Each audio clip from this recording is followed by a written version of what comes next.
పడతాయి. మరి దేవుని వదిలేస్తే దెబ్బలు పడవేంటండి? ఇప్పుడు ఉత్తితాటిగా దెబ్బలు పడితే, దేవుణ్ణి వదిలేసి తిరస్కరిస్తే దెబ్బలు పడవా? దెబ్బలు పడతాయి. ఒకరోజు దేవుని వదిలేస్తే అసలు కరువు ఎలా వస్తుంది చూడండి. కరువులు 2వ రాజు గ్రంథము 26వ అధ్యాయం 7వ అధ్యాయము 2వ రాజు గ్రంథము 7వ అధ్యాయము 2వ రాజు గ్రంథము 7వ అధ్యాయం 26వ వచనం 7:26 2వ రాజుల గ్రంథము 7వ అధ్యాయం 26వ వచనం 312 7వ తీసారా? కాదు 6వ అధ్యాయం 6వ అధ్యాయము 26వ వచనం.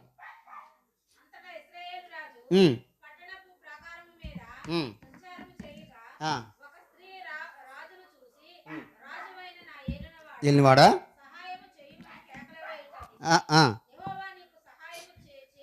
సరే నేను చెప్పేస్తాను. నేనే చెప్పేస్తాను. చదువుకోండి 24 నుంచి కింద 28 వరకు చదువుకోండి, మీకు అర్థమవుద్ది.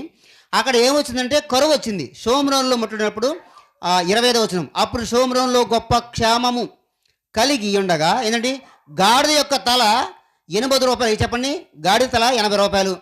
తర్వాత అరపావు పావురపు రెట్ట అంట. చెప్పండి, మీరు అన్నారు బైబిల్ ఎప్పుడైనా కొత్తగా ఉందా? అరపావు పావురపు రెట్ట. అర్థం రెట్ట అంటే అర్థమైందా? రెట్ట ఎంత అన్నా చెప్పండి అమ్మా. 5 రూపాయలు అమ్మ బడిను. చెప్పండి, గాడిద తలకాయ అమ్మారు. తర్వాత ఏమి మరి? పావురపు రెట్ట చీ అంటున్నారు. అక్కడ అమ్మారు. మరి కరువు అయ్యి తిన్నారు. కరువు వచ్చి కరువు పోయి పొరుగు పోయి అంత బరువయ్యి చెరువై చివరికి ఏముంది అలా అయిపోయింది. కరోనా పరమై అంతా కరువై అది బరువై చివరికి మరణమైనట్టుగా ఇక్కడ అంత కరువు వచ్చేసింది. అంతా అయిపోయింది. అంతా అయిపోయిన తర్వాత ఒకరోజు అనుకున్నారు, ఇద్దరు ఆడాలనుకున్నారు, అబ్బాయి ఇది సమస్య కాదు, ఇక అయిపోయింది. కనీసం గాడి తింటే ఊళ్ళో ఉన్న గాడిదలన్నీ అయిపోయినాయి. పావురాలు రెట్లు కూడా అయిపోయినాయి, తినేసారు. ఇంకెవరు మిగతా ఏం చేద్దాం అనుకున్న ఈ పెద్దలు అనుకున్నారుగా, అబ్బాయి ఈరోజు మన పిల్లల్ని తిందాం అనుకున్నారు. ఎవరో నిజంగానే జరిగింది, బైబిల్లోనే చెప్తున్నా కదండి. మీ పిల్లలు అయితే ముందు ఇద్దరు ఏమనుకుందంటే, ముందు నీ పిల్లల్ని వండుకుందాం మసాలా వేసి కదండి, చికెన్ 65 లాగా చేసుకుని తిందాం. ఇప్పుడు తర్వాత మా పిల్లలు అనుకున్నారా? కింద చదవండి, ఏదో కొత్తగా చెప్పినట్టుంది. 27 వచనం 20 చదవండి. 28 చదవనమ్మా. 28 నీ విచారం నాకు కారణం ఏమి అడుగుగా,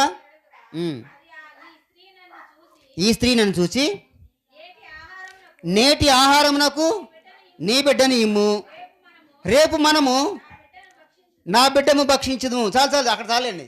చెప్పండి, రేపు మీ పిల్లల్ని వండుకుందాం, 65 చేద్దాం అని. తర్వాత రేపు మా బిడ్డని వండుకుందాం అని చెప్పి ఇద్దరు తల్లులు అనుకుంటారంట. ఈ సమయంలో ఒక బిడ్డను వండేసుకున్నారు ఆల్రెడీ.